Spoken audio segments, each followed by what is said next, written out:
introduce you to our television audience. Dr. James P. Vernetti, Coronado, California, a practitioner, an educator, an author, lecturer, researcher, and a community leader. Now that takes in a lot of territory, and we're going to have to cover all that, Jim, in the next 2 hours.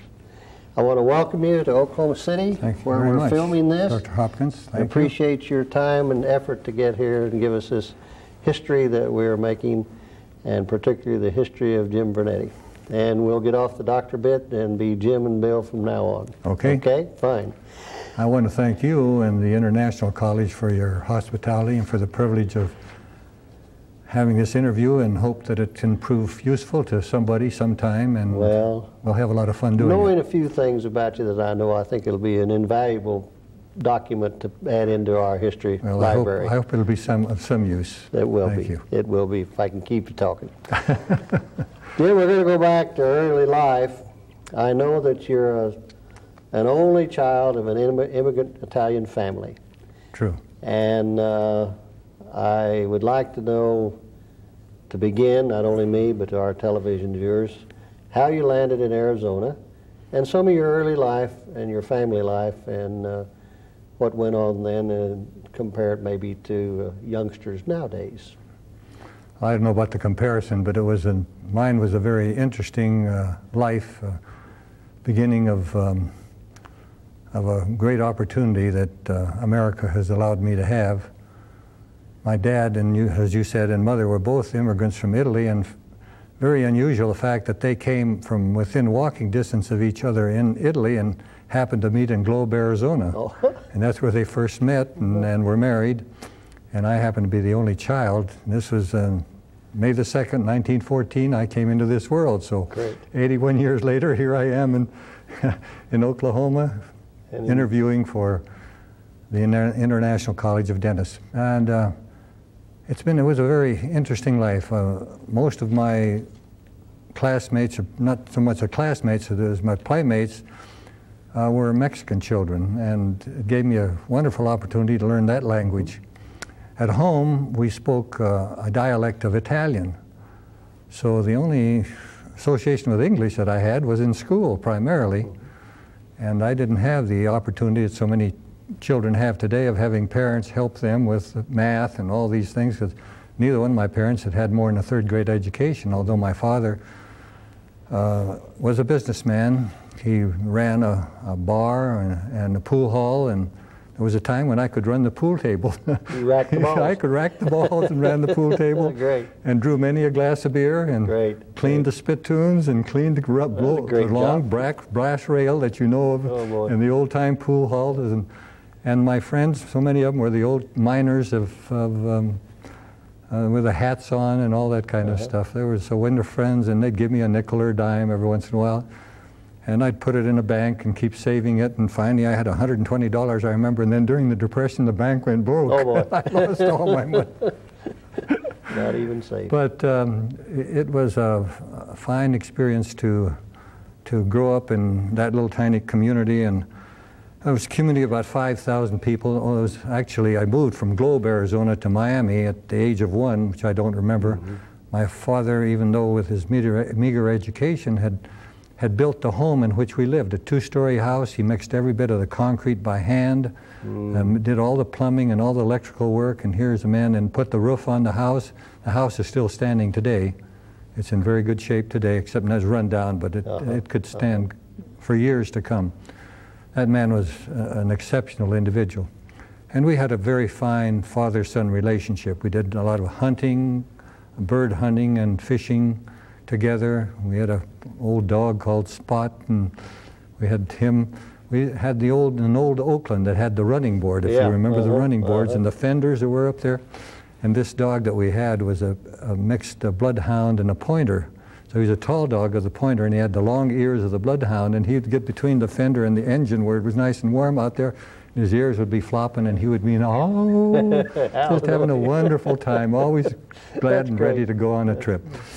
And my early jobs were working on the milk truck. I used to get on the milk truck with the running board and jump off and deliver milk.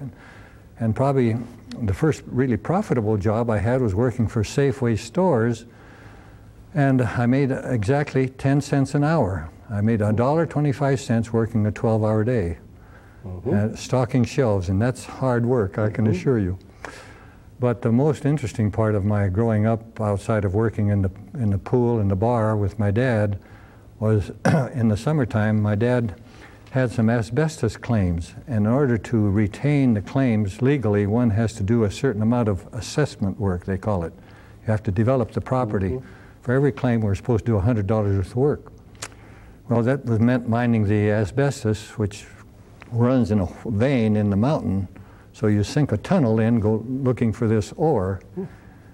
And there's so much apprehension about asbestos these days, about asbestosis and what it's going to do. And here we were picking it up. We were blasting in there and picking it up with our hands and putting it in sacks, throwing the sacks over our shoulders. And here you are, still alive. And still, 81 years later, I'm still here, or 80 some odd years later. So all during my teenage years, that's what I did. Interesting how I became involved in dentistry. Yes, I wanted to hear this story. We talked a little bit about it. I can't believe this story, and I'm sure the audience is going to have a hard time believing that the fact that in those early days, we did not have counselors in the schools. No one could counsel. My dad certainly was not qualified to do that because he had no education whatsoever. So let me interrupt. He did want you to get educated, though. Oh, he did. Let's stress yes, that. That's right. He wanted me to. He said, "You're going to college. My mother, your mother, and I will see that you do it." So he ran this bar and this pool hall, and my mother had roomers that she took care of, and that little thing was only about 4'10" or 11", weighed 92 pounds, and I can remember her washing all those sheets with the old rub-a-dub-dub like this, and then trying to throw the sheets over the clothesline to dry, and she worked so hard every day, and so did my father. Anyway, I was looking for some way to do what my father had insisted, and that was that I find a job or a profession or something where I could be my own boss. He wanted me to do that. He found that that was the way to go in this great country of America. So one day I was speaking with my physician, Dr. Brayton, and Dr. Brayton said, "Jim," he said, "you're looking for something to do in your career, and I would suggest you become a dentist." And I said to him, I said, "What is a dentist?" And he says, "Don't you know?" And I said, "No, I don't know. I've never been to a dentist." And he said, "Well, they fix teeth." I said, "What do you mean fixing teeth?" He said, "Well, they pull them, they extract them if they need to come out, and they make dentures, and they make plates, so they make fillings in there." And I said, "Well, what else is there about it?" And he said, "The one nice thing that I would like, in fact, I would become a dentist if I had to do it all over again rather than a physician." He said, "It's because you're not called out at night. You have your hours are pretty much your own. You're very, very seldom are you called at night. You'll have a doctor's degree and a certain prestige in your community. I would be a dentist." I said, "All right, that's a good idea." So I became a dentist. Just on that one little conversation, not knowing anything about it. I didn't, Bill, I didn't own a toothbrush. I had never used toothpaste in my life, and I didn't do that until I went to college and saw everybody else had one, so I had to go purchase one and start using toothpaste. You wanted to keep up with the crowd. Didn't even have my teeth cleaned until I got into dental school. How about that? So that was my beginning in there. How about that? And it was a wonderful childhood. We had the gang situations at that time too. The Chicanos were the Mexicans, and the whites were the Caucasians were the whites, and we had fights and do lots of things. We got along pretty well for the most part, and I got along better because I could speak their language. That's great. But then I went to the University of Arizona for my pre-dental, and there was nothing really exciting about that. There were some funny stories, but that was not too important. And then I took my dental degree at USC. And that was quite an experience because the dean that we had at USC, Bill, was Dean Lewis Ford. And anybody from Southern California that ever listens to this tape will know about Lewis Ford. He was as dictatorial as any dean could be. And most deans sometimes become dictatorial, as you well know. They have to be.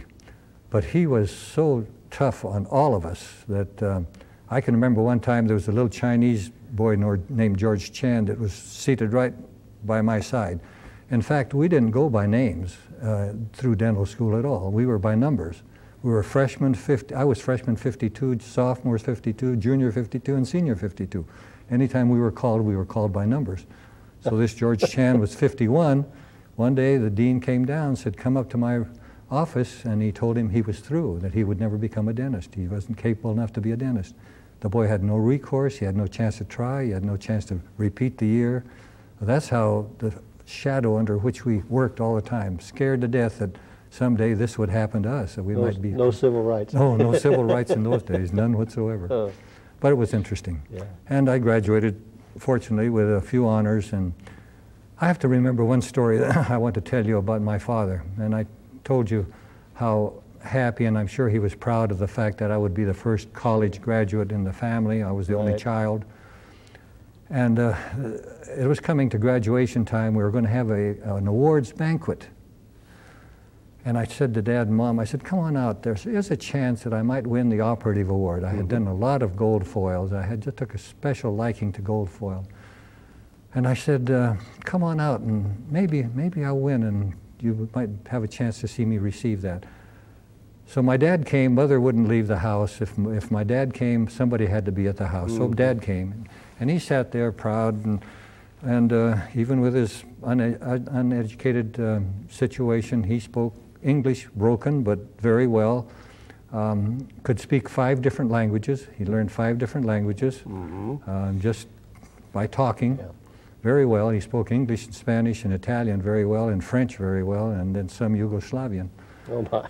And so he sat there, and when they came to calling out the operative award, what's called then the Latouche Award, one of our professors, they called my name. Oh, I walked up there, Bill. I was so proud, you know, to pick up this little tiny plaque, only about this big. And of course, that has a special spot in my private room. And I went back, and I don't know what prompted me to do this, but I handed it to my father. I handed him this plaque. And with that, the tears started coming down his face, and he said to me, nice going, son, nice going. Nice going. And I've never forgotten that. I mean, that moment was so special to me. I didn't realize at that time, I realize now, but I didn't realize at that time how much it meant to that man. Right. And I keep telling students today, if I had known what that meant to him, there wouldn't have been any question about my winning it. If I had the ability to win it, we're working hard, but not exceptionally hard. I could have done a little bit more and assured myself of it. So I try to tell them that they should appreciate, whether they're single parents or both parents or guardians or whoever's helping them go through school, they should appreciate what these people are going through to give them this opportunity of becoming dentists in a wonderful, wonderful profession. That's very true, very true. So after that, I went back, I took the California State Board, not knowing whether, of course, I had passed it. I had 2 months before the Arizona Board the State Board of Dental Examiners would come up. And so I went back home and waited, and the 1st of August I received notice that I'd passed the California State Board. Well, about the 3rd of August I received a call from a Dr. Carlton Williams, one of my very, very best friends and a past president of the American Dental Association, FDI. He's been an outstanding dentist, but in those days he was meager like I was, and he had put in a call, and I happened to be in a dental office cleaning the teeth of a classmate of mine, and there was a knock on the door. This was on a Wednesday afternoon. The Dr. McEachran had closed his office, and we were cleaning each other's teeth. And there stood the chief of police, and the chief of police says, Jim, he says, there's a Dr. Carlton Williams in San Diego that's wanting to get a hold of you very desperately. Because we didn't have a phone in our home at all. No phone. We had none. We lived very primitively. And so I went down and called Carlton. Carlton said, there's a dentist in Coronado, California who has had a nervous breakdown. He's looking for someone to take his place for a couple of months. Would you like to do it? And I said, well, yes, what will it pay? And he said, well, it pays you $40 a week. $40 a week. Well, even in those days, it wasn't very much money. But my father, with his infinite wisdom, said, at least you're going to get some good experience. There you go. So why don't you go ahead and take it? Right. So I went over there. It turned out that the man had a nervous breakdown, but it was from alcohol, and he had run his practice into the ground. Yeah.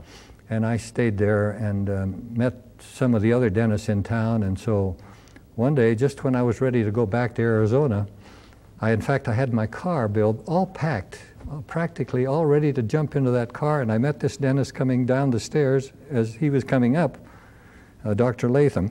And Dr. Latham says, "Jim, I hear the boss is back." And I said, "Yes." I said, what are you going to do? And I said, "I'm going back to Arizona. I had a very nice spot to go over there." Mm-hmm. He said, "Don't you like it here?" Oh, I said, "I love this community. It's beautiful." And he said, "Well, why don't you stay?" And I said, "I don't know anybody in this town. I mean, how can I start a practice?" He says, "Some young man is coming into this town," because there were 5 other dentists, but they were all older. I say older, you know, then it was about 40 or 50, and yeah. I was a kid 23 years old. And he said, "Stay here and I'll try to help you." Well, that's all the encouragement I needed. I went across the street, kept a little room in which I was staying, and right next door to that I opened my first dental practice. 3 little rooms, a little reception room, a little business office, a tiny lab in the business office, and then an operatory, 1 operatory.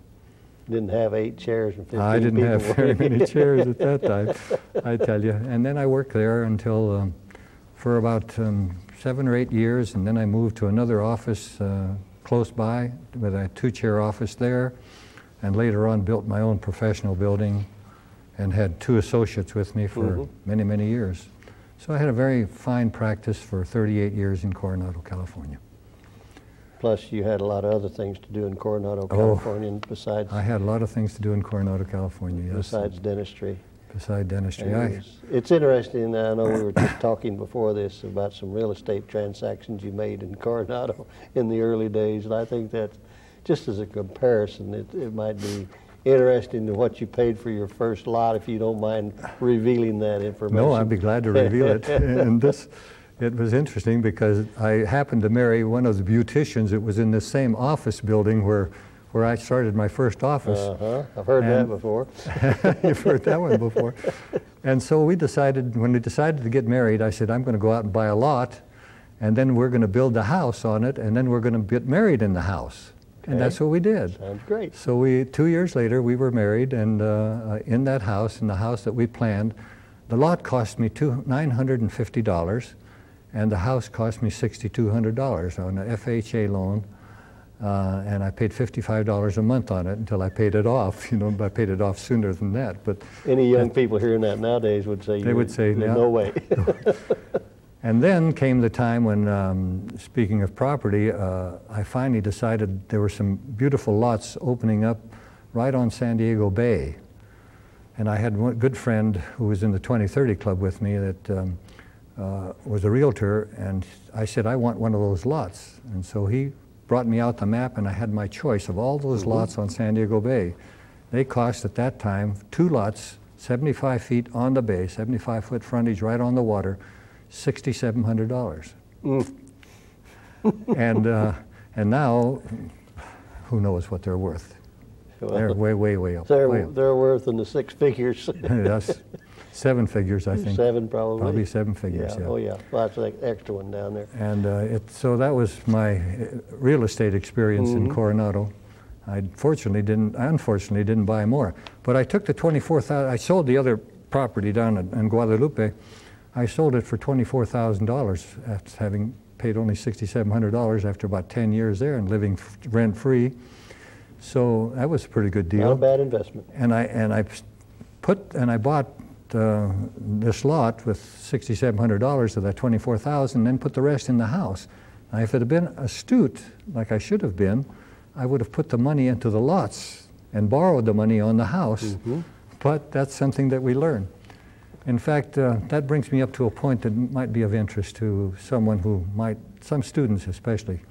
When I went to teach at the University of Texas, I knew that after having practiced some 38 years, that the students would ask me, well, how does one become successful in dentistry? And I thought, and I finally came to this conclusion. If I had to start all over again, I think I would do it this way. I would work on Monday and Tuesday, Thursday and Friday. I loved dentistry. I wouldn't want to get out of dentistry doing anything else. But on Wednesday, I would not go close to the dental office. I would go consult with my stock broker or 2 or 3 stockbrokers, with a realtor or a couple of realtors that I respected, my banker, anybody that had anything to do with investments.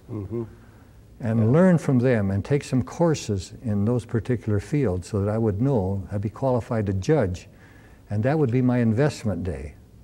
And I would probably make more money on that investment day than I would make the 4 days in dentistry, because one is limited to what one can earn with 2 hands. True. You know that only too well. True. And that's where one would make whatever money extra, then invest it correctly and have that multiply for him and become successful. So for anyone listening, I would suggest if they're going to take dentistry that they follow somewhat that pattern, not go close to that office on that one day. And if you don't have anything to do, take your wife out for lunch. There you go. No, that at least gives you a day that you can study the things, because usually we come home in the evening and Sure. I don't know whether I want to look over that portfolio or not. And True. That sounds to me like a great idea, and I wish I'd have met you 50 years ago. Well, that was in 1937 that I wound up there, and I became interesting that I was very meek and mild in many respects. I didn't know how to work or speak before any audience whatsoever. I invited to a Toastmasters meeting and was asked to stand up and give a 1-minute presentation, say my name, and give a 1-minute dissertation on any current event. And I could hardly do that. I was so frightened to stand up in front of just a few people, maybe 25 or 30 people, to say that. Well, then I joined a 2030 club, which was a young men's service club, very much like Rotary, only the same principles of Rotary. And there we were finding each other. We would have a king on the evening, a yogi we called him, and he'd fine you 5 cents for your name in the paper or something like that, and you'd stand up and defend yourself, and then you get involved in committees, and then pretty soon you're an officer, and then you become president, and all that.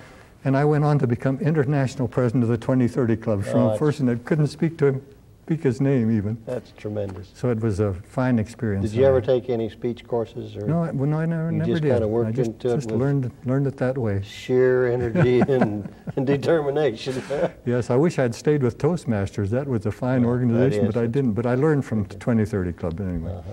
Yeah. Well, that brings me to a little subject that we might discuss is community service and the what goes with that, the unselfishness on your part, that the time that you spent as a community servant, so to speak. And you've had a lot of experiences there, I know, and I wish you'd touch on that a little bit, because Coronado is proud of you, and they have reason to be. I have enjoyed every minute of that community service. Like you say, it's a matter of giving more than taking, and it was very, very helpful to me. From a standpoint, financial standpoint too. I mean, you can't, if you make a lot of friends, you're going to have a nice practice in dentistry. But I was involved in the 2030 Club, and probably the most exciting project that we ever attempted up to my time was one where it was Pop Millar Day. Pop Millar was a juvenile officer in Coronado, and all the young kids loved him. I mean, he was a man of about 60 years of age, and he was thinking ahead. In those days, we didn't have paper drives, and we didn't have salvaging of recycling of paper like we have today. But he was doing that. He would go to the newspapers, and what they had left over, he'd take and put in his garage, and then during the week he would sell this paper. And whatever money he got, on Saturday he would have all the youngsters, anybody that wanted to, they were under about 14 years of age, gather at the police station, and then he would lead them like a Pied Piper all up Orange Avenue, maybe two blocks long, 4 abreast, going up Orange Avenue to the theater. And every Saturday he took all those kids to the show for nothing. If anybody got out of line, walked out of line, or was shouting or anything, off they went. They went home. They weren't allowed to go to the show. So everybody stayed in line. They were well behaved. And Pop Millar Day was a great day. It was so big in our little community that Life magazine came out and gave us about 4 pages in Life magazine on that.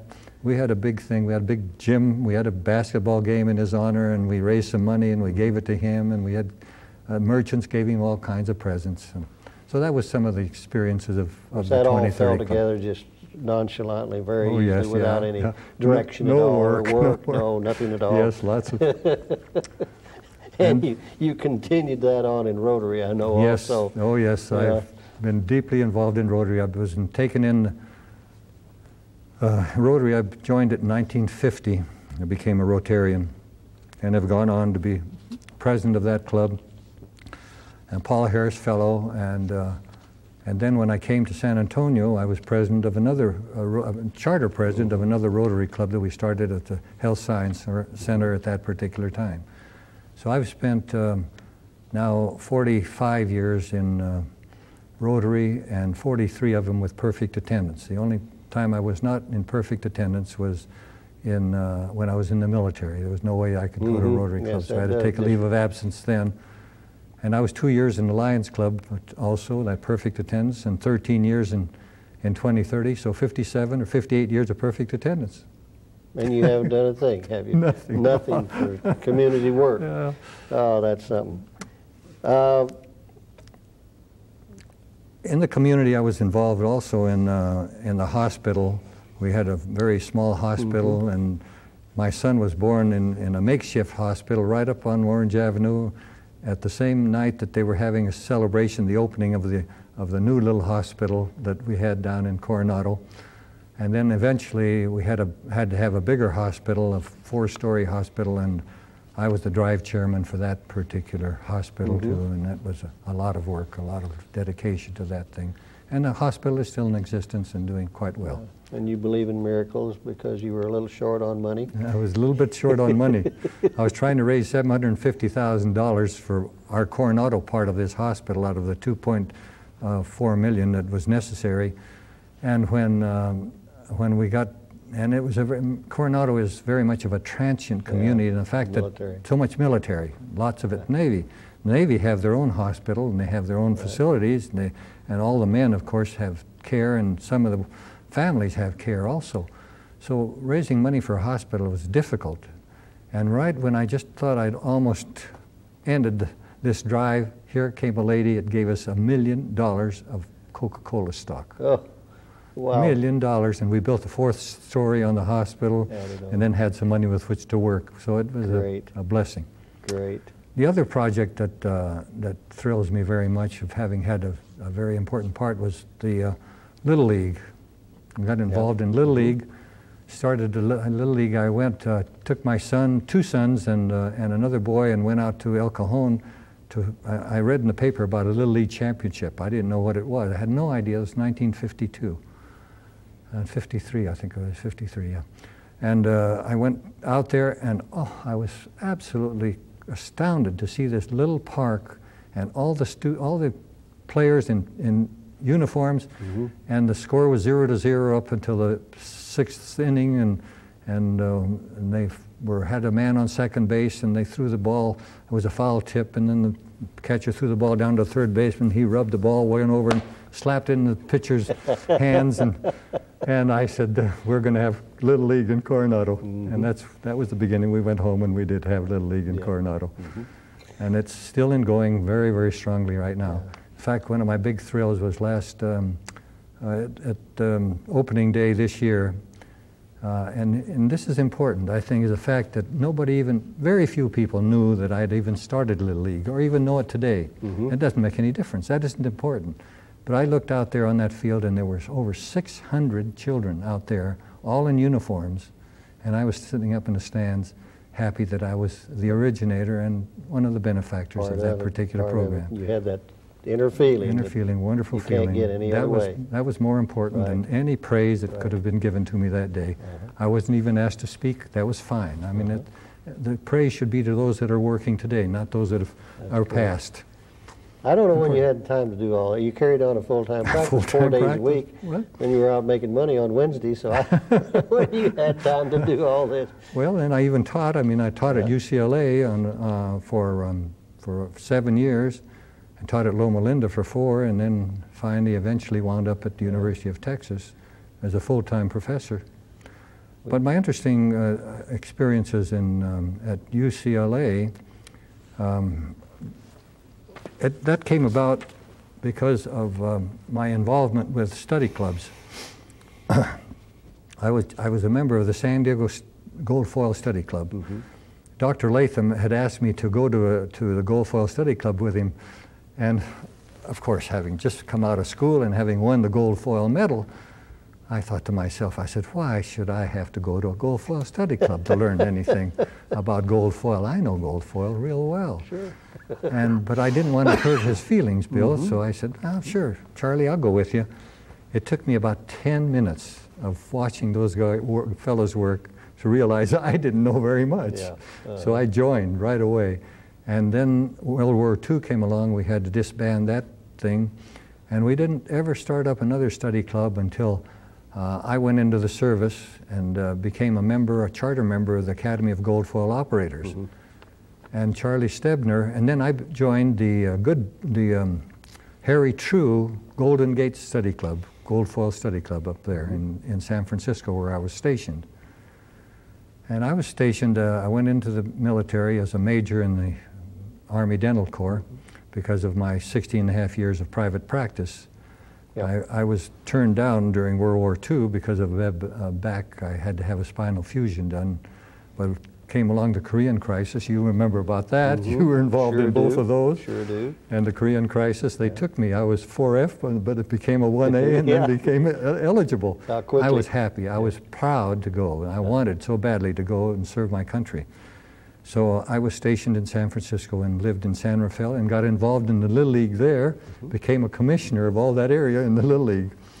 But my dental experience there, Charlie Stebner was the first vice president of the American Academy of Gold Foil Operators. I think Bruce Smith was the first president, if I'm not mistaken. And this Charlie Stebner was looking for operators. We were going to have our first annual gold foil meeting in Florida, in Miami, Florida, at Dade County Clinic. And he was looking for operators.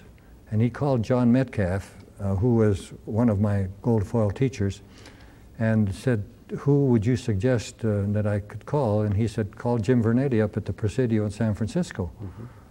And I said, and he called me, and I had met Charlie because Charlie ran a practice in Laramie, Wyoming, and my first wife, Ruth, was from Laramie, Wyoming, knew Charlie, and we went there on our honeymoon to see Charlie. Charlie didn't have very much to do with me. He was talking a lot about rubber dam, and I was just out of school, and I wasn't too enthused about the rubber dam at that time. And so he didn't have much to do with Vernetti until he found out that I was a gold foil operator. Then it made a difference. He knew that I knew something about the rubber dam. So he invited me down, and my CO was kind enough to let me go. And I still remember to this day so vividly, this was about 1954. I put in a class 5 foil on the lower left cuspid, a 21, and it turned out beautifully. It was a nice, perfect spot for a class 5, a big one too. It turned out very beautifully, and from that I received some recognition, went on, was the next secretary-treasurer, and eventually became president of the organization. So that was that kind of experience with my gold foil. But you had a class 5 that you turned into another class. I remember that story. Went into a class 8. Oh, you would bring that up. I want you to tell that story. You would bring that up. Accolades. Huh? Sure, I had myself built up on a pedestal and you tear me down. No, that was an interesting thing. After I got out of school and knowing all these things that I knew, and then before I went to the Gold Foil Study Club again, see, I was going to make sure that this first gold foil that I did, which was a class 5, on the same tooth, by the way, that it wasn't going to come out. So instead of undercutting only on the occlusal or the incisal and gingival areas, I undercut the mesial and distal. I undercut the distal very well, and especially the point angle area. And so I started condensing this foil, and all at once, I chipped the whole area, the distal part of that tooth broke off. So I had to then include that into my preparation, so I called that my class 8. 5, a class 5, and a class 3 comes a class 8. I've often asked students, do you ever had to do a class 8? And they said, no, there's no such thing. And I said, yes, there is a class 8. You proved it. You have to do it sometimes if you don't do what you're taught to do. I think those humbling experiences are good for one's soul. Yes, it is, yeah. And in fact, speaking of study clubs, I think, Bill, that is something I would encourage the students to consider in continuing education. The hands-on practice in continuing education is the best way to learn. I'm not saying that the others, that the lectures are not important. Yes, they are, and yes, you have to do that. You can't have everything.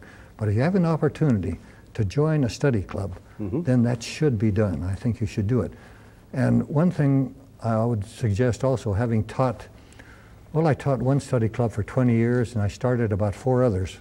So I've been deeply involved in study clubs, all of them gold foil or operative directed. But the one thing that one has to learn quickly in study club work, and that you have to, skin has to be tough. You have to be able to accept criticism. Because only through criticism do you really learn. By making mistakes is when one learns the most. You don't learn as well by just reading or hearing.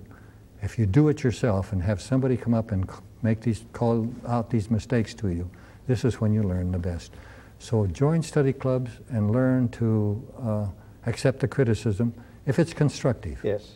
It has to be constructive criticism. And also, don't object to criticism most any time if it's constructive criticism. Yes. Because that's important, that you learn, that you listen, especially older people with whom you have respect, that you listen to what they tell you and accept what you think is good and then cast the rest aside. And that's one of the things that differentiates you as a teacher from other teachers, is your understanding of giving constructive criticism and getting the student to accept it in your particular manner. And well, there was a story you told me about, I don't know whether you were down at San Antonio or UCLA, wherever you were, about a young man that came up to me. That had a problem with one of his foils. Yes, now that was at UCLA. Okay. The story that was told to me was at a Pierre Fouchard meeting at the California Dental Association meeting just recently, this this past May. And when we were presenting an award to Floyd Dewhurst, the Pierre Fouchard Academy Dentist of the Year award from the Southern California section. And all of us, some of us that had been recipients of this award in times past were asked to stand, and each one of us called out by name. So I was seated right in about the center of the audience out there, and the meeting was over. I saw this young man hurrying toward me, and so I turned to him, and he held out his hand, and I shook his hand, and he says, "Dr. Vernetti, I'm sure you don't remember me," and I really, even right now, don't remember his name. And I said, "No, I don't." And he told me his name, and he told me my dad was a dentist, and therefore I wanted to be a dentist. And he said, "You did something that was very, very helpful to me when I was a student." And I said, "What was that?" And he said, "I was doing a class 5 in the lab on an extracted tooth, and I was having a terrible time. I butchered it." He said, he said, "I butchered it." And 2 of the instructors came by and looked at it, and they said, "Oh, that's terrible. Take it out, get rid of it, and start over again." And you came by soon after that, and you looked at it, and you said, "Well, that for a first time, that isn't too bad. Let's see if we can do something to help it along." And I sat down there, and he's telling me this story. I didn't remember it. And he says, "You sat down there in about 15 minutes doing this and doing that and adding some more gold and helping me and even letting me do some of it. And we turned out the prettiest gold foil I've ever seen in my life." And he says, "That was such an encouragement to me." He said, "I knew right then and there that I was going to be a good dentist." And he said, "By the way," he said, "I've already been president of the Harbor Dental Society, and he says, I'm on my way up, and you're my inspiration." What a wonderful day that was. We never know what kind of influence we are placing on an individual. Never know. And sometimes the good come back and makes us feel real good in here. Yes, they do. Yeah. What prompted you to go to University of Texas, San Antonio? I had practiced some 38 years, and I wasn't thinking of retiring particularly, but I was looking for new avenues, and I taught the 7 years at UCLA, let me dwell a little bit on that. Go back to UCLA, that's Yeah, fine. I want to go back to UCLA. All right. I taught for 7 years there, and it was, at first, it was a very interesting experience because we were working in a chemistry lab where our first classes, these were the very first classes at UCLA, dentistry. And we were working in the chemistry building, and then Bob Walcott was directing and the architecture, directing and being the architect, the dental architect for this new building that was going up there. And so within the years we moved into the new building and graduated our first classes from there, and everything was fine for a few years, and then the student rights became very apparent. You remember those days? In California particularly, In yes. California particularly, and especially at the University of California. There was this young man, I won't mention his name, but he got the students all riled up, and finally they went to court. They didn't want this dictatorial attitude that the doctors had over them, and they won their case in court, and the next thing I knew, they were coming with their shorts all stripped, jeans cut off, sandals, not even socks, bare feet, and standing there working on patients. And I told Dr. Walcott, I said, Bob, I can't take this. This is not professionalism in my book at all. And he says, oh, Jim, this will pass. Just stay with it. It'll pass. Well, it didn't pass very quickly, and one day, one of the students came up to me and says, you practice dentistry, don't you, down in San Diego? And I said, yes, I do. He said, well, I'm thinking maybe of going San Diego. And I said, well, okay, that's a nice place to practice. I practice in Coronado. And he says, do you realize how lucky you are to be up here teaching us? How lucky you are. Here it would take me 3 hours or 3.5 hours to drive in that traffic. I was going up there 4 days a month, actually 20%. But in order to please Bob Walcott, wanted me on full time, and I said, I'm not going to give up my practice. So instead of taking Wednesday afternoons, I would work those Wednesday afternoons. Then I would group my 2 days. I work on Monday and Tuesday at the school. So I'd drive up early in the morning Monday and then come back late at night Tuesday. And after working about 10 or 12 hours and then driving home or driving up there and then working for 10 or 12 hours. And we always had people that were late. You've been a teacher long enough to know you stay until the last patient is gone. And that was a wonderful experience until that particular thing happened. And then I said, I'm leaving. I can't do it. You're a real privilege to get to teach him. Then Lloyd Baum came along and got me involved in a study club situation at Loma Linda. Here the attitude is entirely different. They came with dress, ties, uniforms, dressed entirely with clean clothes. In fact, one of the students says, oh, Dr. Vernetti, we've heard so many nice things about you. Thank you for coming up and teaching us. That was just the opposite of what the other student had told me down at UCLA. So anyway, I stayed there for 4 years. And so then you mentioned, how did you get to San Antonio? And just about that time, my wife and I both became ill. I became ill with infectious hepatitis, probably obtained from one of my patients. We didn't wear gloves in those days. Right. And she became ill, but unfortunately she had pancreatic cancer.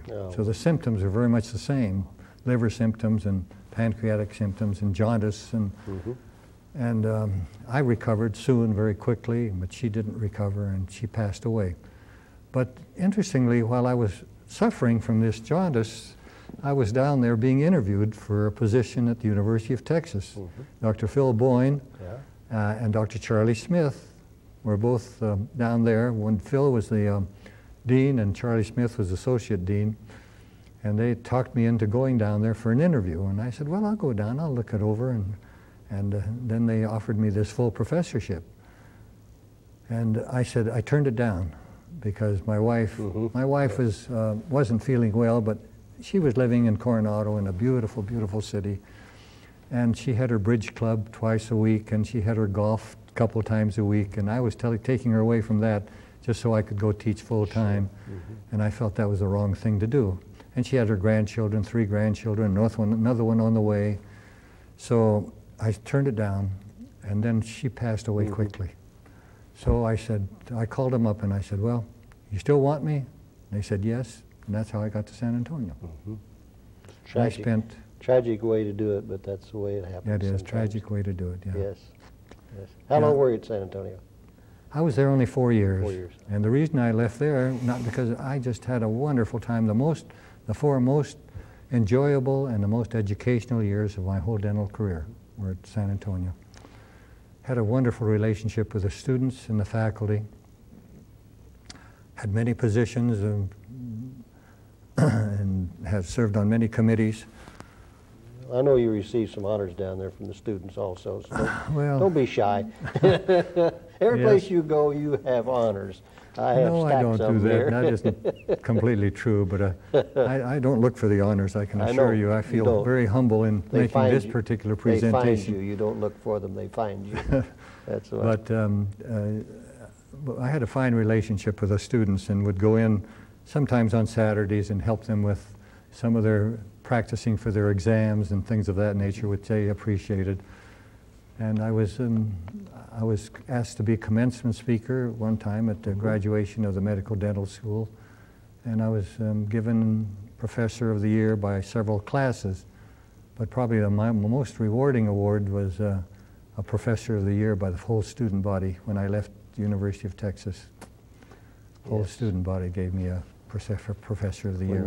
When you can be a favorite of the students, you've accomplished something. Well, I very, hope that very highly, very hope highly. that's what thing. I know that you are too. No, I've never attained that position yet. I'm still working on it. Well, keep it up. It'll come your way. It was interesting when I left Coronado that the mayor gave me a key to the city when I left to go to Texas.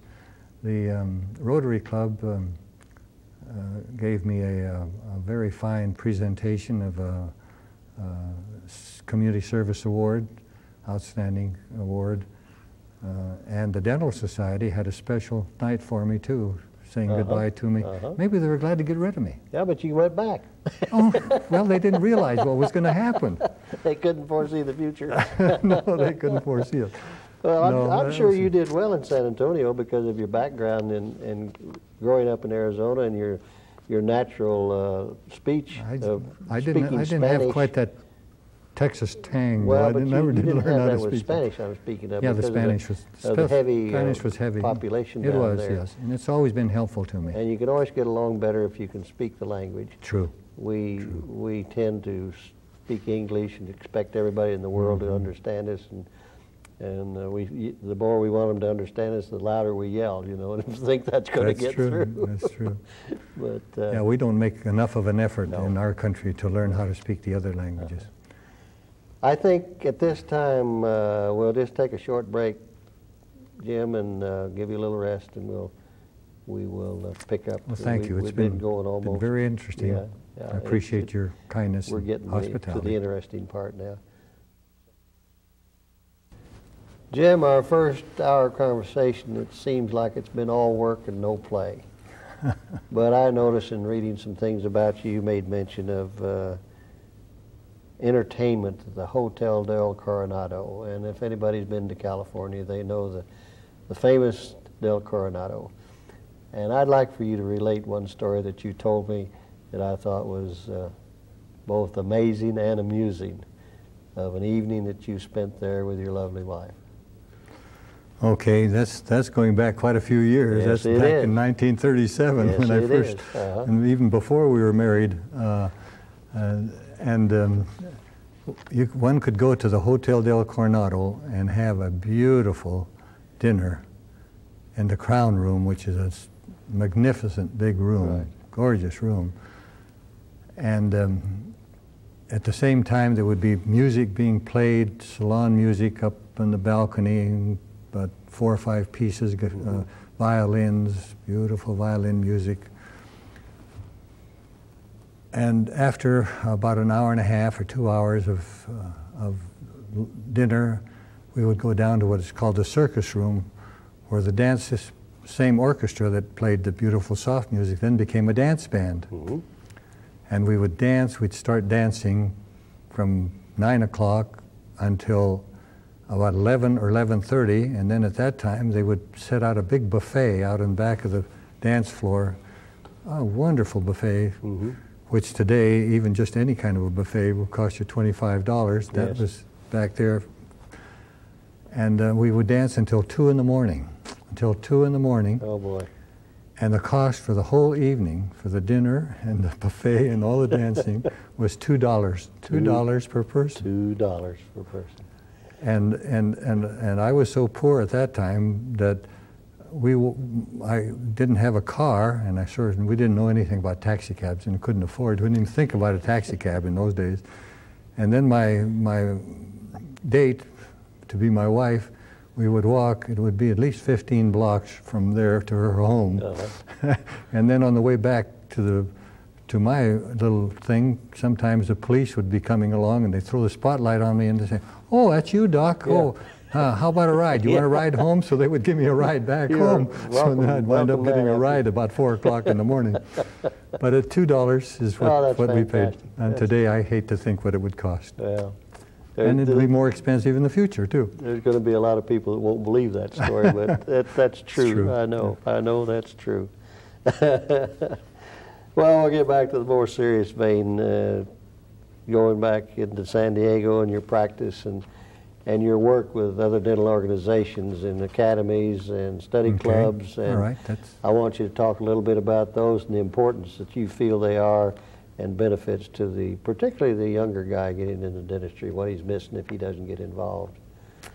Okay, I think that everybody that is involved in the profession should give some of their time to the profession, one way or another, whether it's service to homeless or service in being an officer or a member of a committee or something of that nature. Everybody should contribute to making the profession the great profession which it should be. And we are a respected profession by the public, very much respected, much more so even than medicine. The only ones that ever top us maybe are ministers, and they're losing some faith anyway these days, so we're even coming out on top of them. But it's interesting that you mentioned that particular thing. I became early involved with my dental society and was on the board for about 7 years before I became president of the dental society. The year I became president, we were able to induce the introduction of fluoridation in the communal water supply. San Diego? San Diego, the whole San Diego. And it was a battle. It was a tough battle to do it. But Dr. Carlton Williams, myself, and another fellow named John Steen, we were real battling for that thing. And the city council proposed it, and it went into effect. We also started a Children's Dental Health Center. There was no place where the indigent children could go to have something done. And I'm happy to say now, this was in 1951, what's that, 45 years now, that Children's Dental Health Center is still functioning, still going on. And the fluoridation, unfortunately, was not as lucky, because in 2 years just after Carlton and I went into the service, and we weren't there to battle for this thing, not that we were the big, but we would have helped tremendously if we'd have been there. We had then no opportunity to push for this, and the opponents started putting advertisements in the paper about rat poison and fluoridation, and they came up to a vote, and the public voted it out. So for 40 some odd years now, that has been voted out of San Diego, and it should have been there this whole time doing the good that it is doing. Of course, I don't think that the public appreciates the unselfishness of the dental profession. We are constantly talking about prevention all the time. We're trying to talk ourselves out of business, keeping people trying to keep their teeth, trying to keep periodontal conditions out of their mouths, and keep cavities from forming. And then not only that, but preventing it. I mean, with fluoridation. Fluoridation, now, when I was practicing in those early years, we saw mouths just ridden with caries. You saw it too. The children particularly. Children, yeah, lots of children caries. Today, many children have never had a cavity, especially with the sealants coming in, getting the 6-year molars involved. So it's an unselfish profession. I encourage it. Anybody that wants to go in, and it's a growing profession, with implants and all the nice, interesting things, the cosmetics that are happening in dentistry. Anybody out there listening and thinking about it as a profession, do it. It's wonderful. I encourage it entirely. I recommend it highly. Anyway, from that, beginning there, and then I went into the service in 1953 to 55 at the Presidio in San Francisco. Went in as a major, came out as lieutenant colonel. They tried to keep me in the service. I started a study club there, a gold foil study club, but I was too anxious to get back to beautiful Coronado. And then, and so when I got down to Coronado, having, as you've heard, my experience with the gold foil study club there, I started a study club in the San Diego area again, and got Dr. John Metcalf, who was my idol, one of my idols, to come and be our director. And Dr. Metcalf came and was our director for one session only, and then died suddenly of a heart attack. And here we had this organization going, and the students, all of us were students, and they said, "You be the teacher." And I said, "Oh, no, not me. I don't want to be the teacher. I don't think I'm qualified." And they said, "Yes, you can teach us. You can do it." So I said, "Well, let me get some of the other fellows that were in the other study club and start, and the three of us will do it." Well, I soon found that didn't work either, because all of us taught differently. And in teaching a study club, it has to be one way. It has to be whatever way that the teacher thinks it should be. Because everybody brings their own little idiosyncrasies, if we call them, I think, into the practice.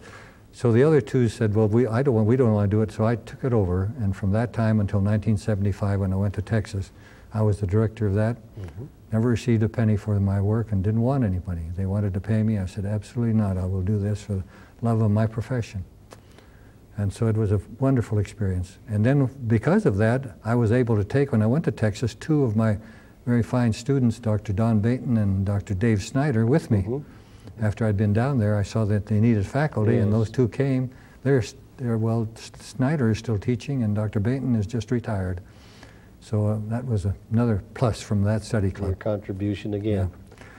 And dentistry has been very, very good to me. I mean, with the Academy of Gold Foil Operators that we were talking about a little while ago, where I did my gold foil and became its president, I was lucky enough to be a recipient of their Distinguished Member Award a few years ago. The Academy of Restorative Dentistry, I was taken in as a member, and there are only 156 members in that academy. Very elite academy, and I felt very honored to be a member of that academy. As you should. And we had a very interesting experience. I told you interestingly, but I better tell it for the cameras, about a program that's the most fascinating program to which I've ever been involved. And we had a hard time getting it on the schedule. The directors of the academy didn't want anything to do with health. This was back in 1970, 71, 72. Finally in 72, they got tired of us nagging at them about this health program. So they gave us a Saturday afternoon, 1 hour from 4 to 5, to put on a program on health and physical fitness. Yeah. See, if anybody didn't like it, they could go home. See, so that's what they did, purposely. But we started this thing out, interestingly, in the fact that whoever was the master of ceremonies at that time, I can't remember who it was, called our names. He said, "Where are these guys? They're supposed to be here." And so I was going to introduce them, and Jim Vernetti and Charlie Stebner and Herb Gillard, and they're members of our academy, but they're not here. I don't know, where are they? Maybe we should all go home. And with that, we came running down the hall. We were way back of the audience up there, dressed in our sweatsuits, and we all rushed up on the stage. Charlie Stebner went up to the microphone and started talking. Herb and I stripped ourselves down to our gym clothes and to our tennis shoes, and we started doing our exercises, doing push-ups, sit-ups, all these things. All of us were up in our 60s or somewhere in there, some in that age bracket.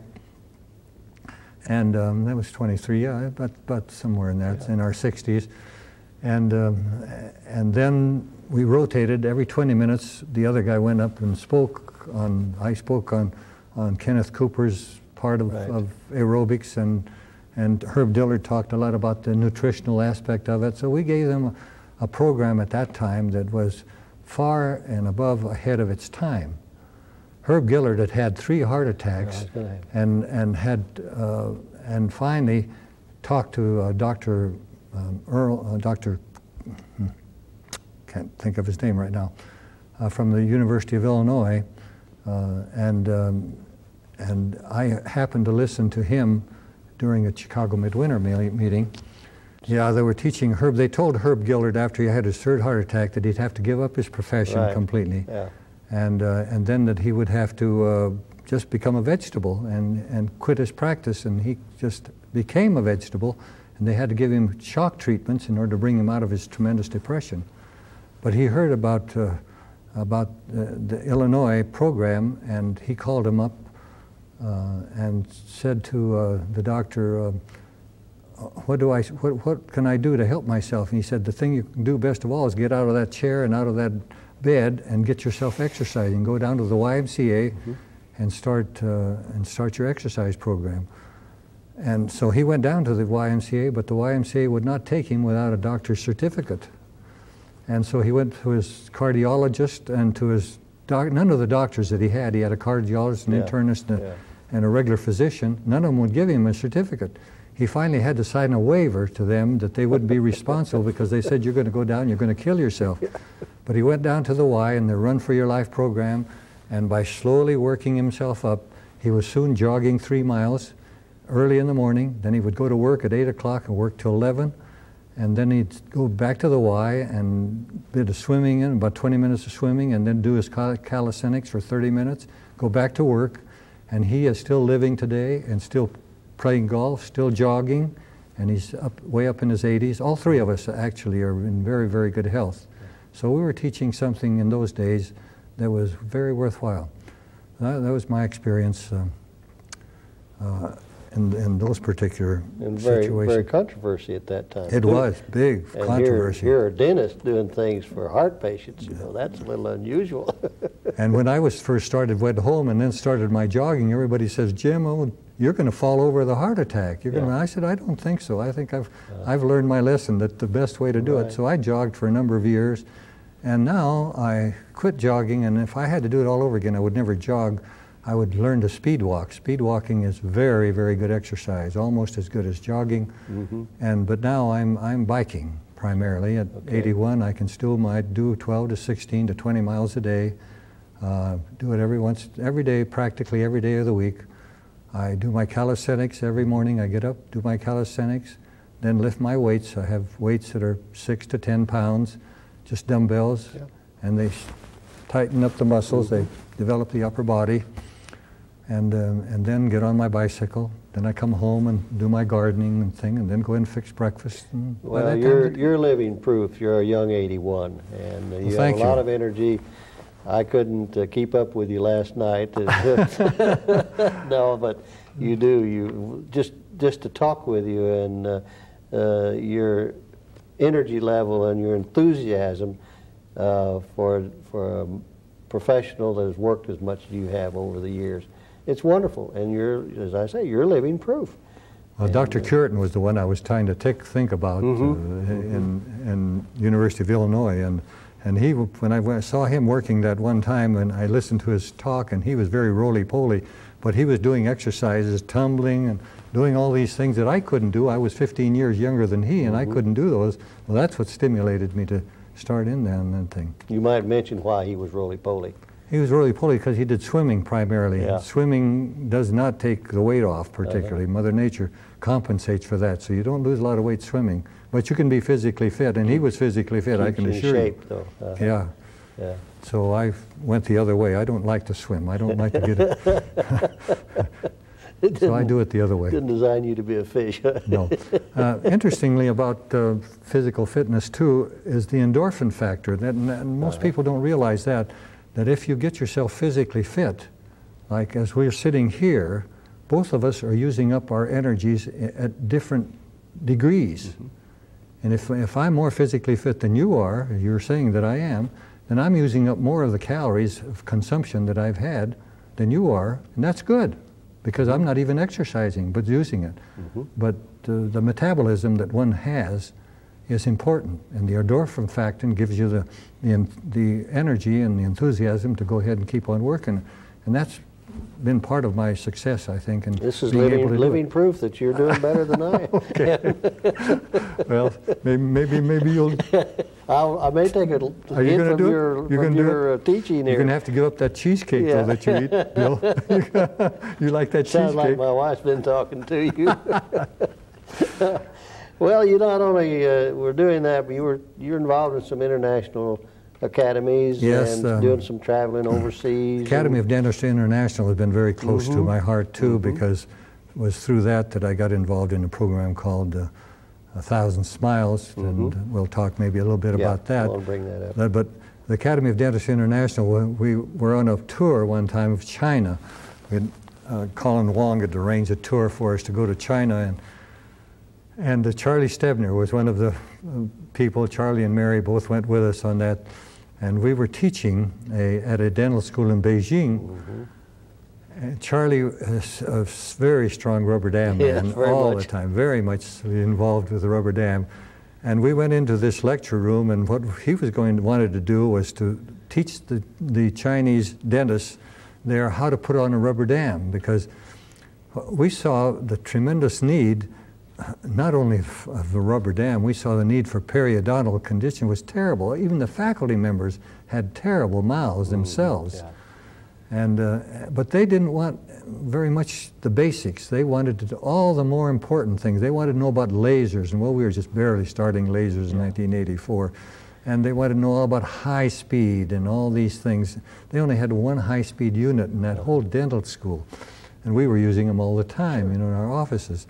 But they weren't interested. But here Charlie was so insistent, and he sat Mary. We were up on an auditorium that had elevated seats, and they were looking down on us, down on an area like we would be right here. And here we were trying to put a rubber dam on his wife, Mary, and it didn't turn out very well. But we finally got it on her, and she had this whole half of a mouth exposed, and they could see the value of it. They could see the benefit of worrying. Now, and today, if more rubber dam were used, people wouldn't have to worry as much about AIDS. Neither would the patients, because of the dentist maybe contacting them. And with the gloves on, there would be absolutely no chance. But I don't know why more dentists don't use the rubber dam. It can be used in just about every procedure that we take, and especially with these new composites, the beautiful fillings, the aesthetic type of fillings that they talk about, Bill. Those should never be done without a rubber dam. Never be done without a rubber dam. And still they are done all the time without a rubber dam. And that's why they replace them 3 or 4 years later, too. That's right. That's true. That's right. Very much so. And there is no longer the discipline that we had in dentistry. The fineness of technique, the involvement that we had with cavity preparations. Now it's a matter of etching and putting the stuff in and just smoothing it down and trying to do that. And then full crowns have taken over, where inlays used to suffice. I have inlays in my mouth that have been there 40 and 50 years, and they're doing the job without my losing that whole tooth. They cut away so much of Mother Nature's beautiful tooth structure today that's unnecessarily done. We talked a little bit about instrumentation. You said, huh. No, we're laughing about instrumentation these days. Yes. Yeah, those are beautiful instruments, but they don't get I'll tell you another interesting thing that happened to me in dentistry. I was in 1970. I started a medical dental explorer post in the Boy Scouts. I've been deeply involved in scouting. I had 2 sons and three grandsons, and every one of them became Eagle Scouts. So you can see that I was deeply involved. In fact, then I became a Silver Beaver. I had to receive the Silver Beaver Award. So deeply involved in scouting. And after all this happened, I started a medical dental explorer post. And we have these youngsters doing all kinds of things, especially when we have them in a dental office. We have them mixing alginates, taking fingers like this, taking an impression, and pouring the models in there, and then they go home with a plaster tooth, plaster finger, and some of them 25 years later say, I still have that plaster finger that you made for us. We have them examine themselves. We give them a lecture on types of cavities, and then we have one will be the dentist, one will be the patient, one will be the dental assistant charting the cases. We take them into the laboratory and we have them, have a casting all ready to go and show them how we make the casting, how we carve the inlays, and show them how we take x-rays. We take x-rays, let them take some of the x-rays, and so it's a wonderful experience for them. And in medicine we have all kinds of wonderful programs for them, neonatal programs and things. it's been a wonderful experience. And so then when I went away to Texas, it folded. And then coming back, just recently, 2 years ago, we started another one. I started another one. So I'm probably the oldest explorer advisor or assistant explorer advisor in the whole nation right now. We're still going with it. We're doing it again. Did that all in your spare time since you weren't doing anything else? That's right. Yeah, Everybody says, what do you do with your spare time? There it is. Not enough hours a day for you. And then this Academy of Dentistry International, Cliff Loader was a wonderful executive director, and now today, Bob Elliott, past president of American College of Dentists, and very wonderful guy, and past president of ADA, and he's the president of Academy of Dentistry International today. And we've had some wonderful projects, and the most interesting of all, I think, that we've had has become now. I had an involvement with it through the Academy, but now it's more of a Rotary project. Oh yes, we want to get to that. We'll get to that particular Smiles, thing. yes. 1,000 Smiles. I want to ask you one thing before we get to that. Let's do that. I don't know which academy you were with or which group with when you were in Italy, with this clinic over in Italy. There. In Italy, the clinic. Well, that was just a group of dentists, Carlo De Chiesa and Cece Robello and a bunch of them invited me to come over and be a teacher for them. So I just taught study club work there for them. It's a little unusual, though. Just a little short synopsis. Interesting dental clinic there, an amazing dental clinic with all the facilities for continuing education, a big room where the dentist could sit and watch an intraoral and extraoral cameras, and a wonderful atmosphere. They do a lot of good dentistry, and I saw so much full mouth reconstruction, bridge work in their laboratory. Excellent material, excellent work, excellent. All self-contained, though. Yes. In one building. In one building, yes. They were doing all this work in one building. And they had their own eating place, lunch in this building, and probably maybe at least 20 operatories. All busy, everybody busy, doing a lot of work, a lot of good work. That's wonderful for continuing ed. Yes, it is. It really is. And they come over, all these fellows now come over to the midwinter meeting with me, and we're still good friends. That's and good. We're going to have a Richard Tucker Study Club meeting at Saluzzo just in September. On September the 14th of this year, we're going to have a big meeting there, and lots of American dentists are going to go over there and operate for them. That'll be great. Yeah, that'll be great. Will be. Oh, we'll get back to your 1,000 Smiles now, because I know that's one of your very, very top priorities at this time. And yes, that one, and that's what I've done primarily in retirement. After I left the University of Texas and came back, I taught at UCLA for about 10 years on a part-time basis again. So that was part of my retirement, breaking into retirement. But then I also became involved in an organization called St. Vincent de Paul in San Diego, where we started out with a little tiny room of a dental clinic in this big building for the homeless. They have a wonderful homeless program there.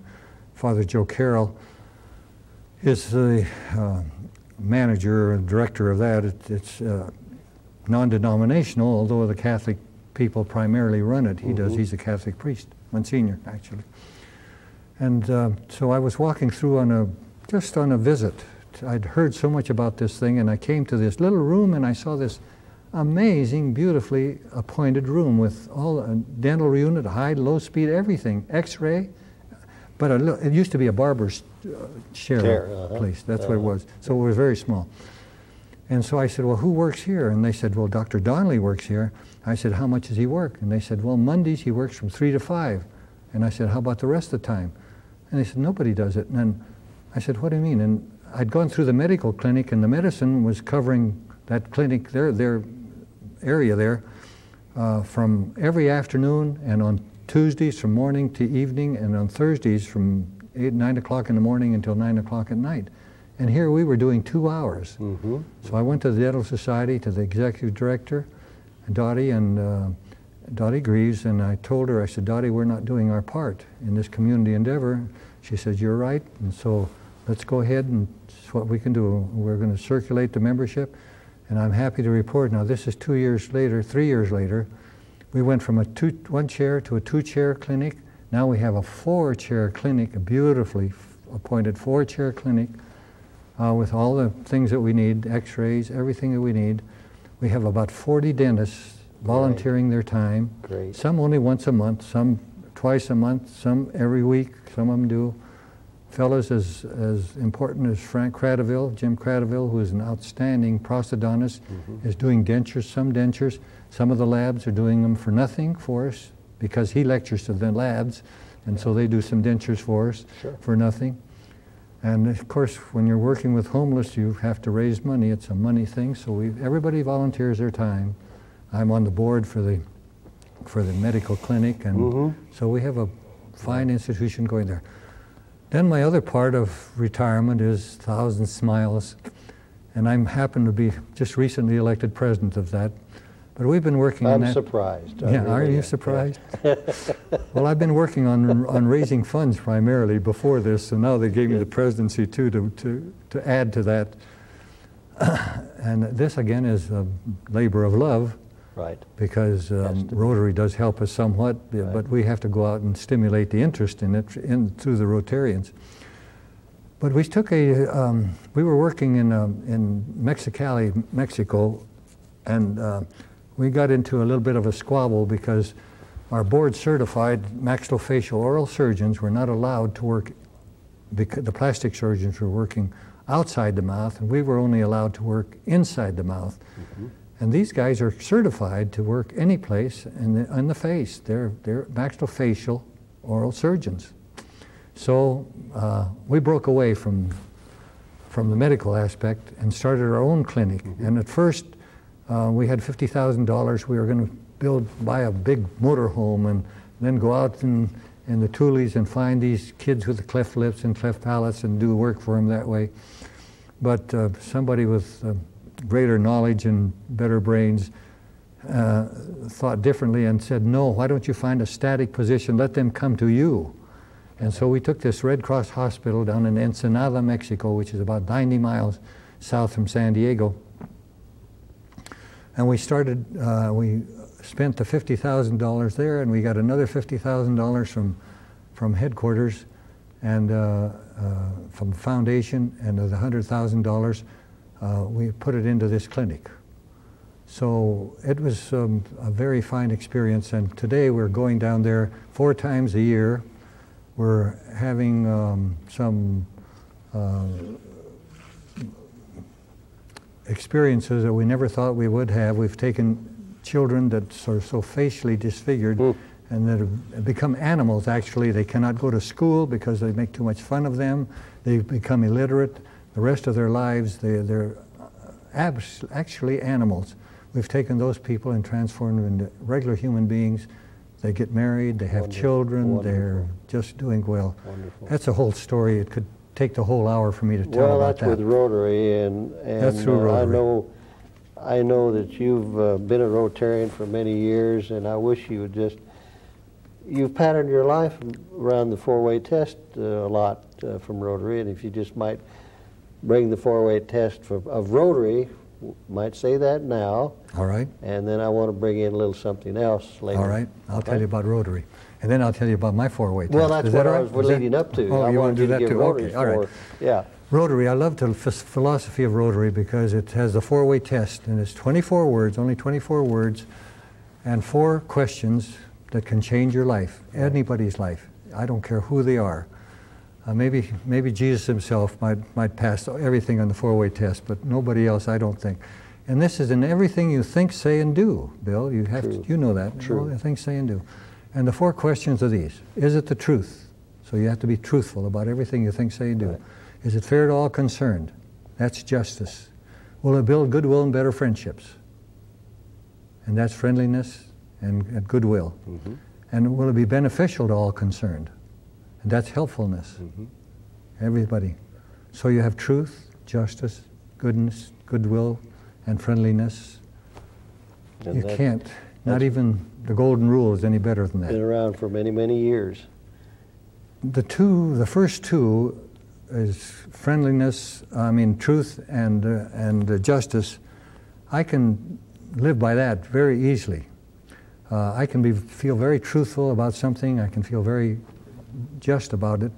But the other two, where you have to think about the other person, building goodwill and better friendships and being beneficial to all concerned, makes it a little more difficult.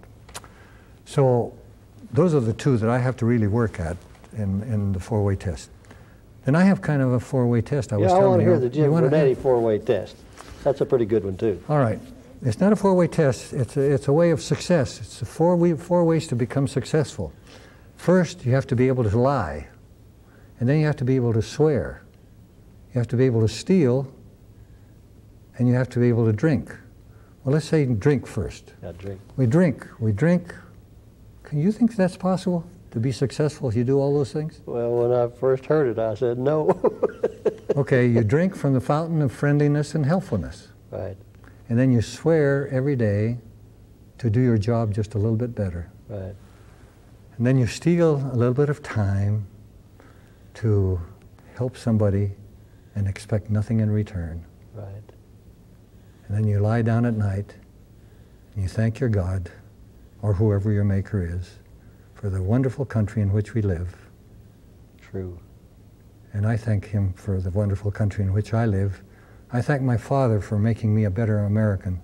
I have a flagpole in my home, and every day that I'm there, I raise that flag, and every night I lower the flag. I don't let it stay up there. I don't put a light on it. I want to raise it and I want to lower it. I'm not putting myself on a pedestal, but that's my feeling, and I think of my father and what a wonderful person he was and how much he loved this country, and I love it equally as much. And how much he instilled in you.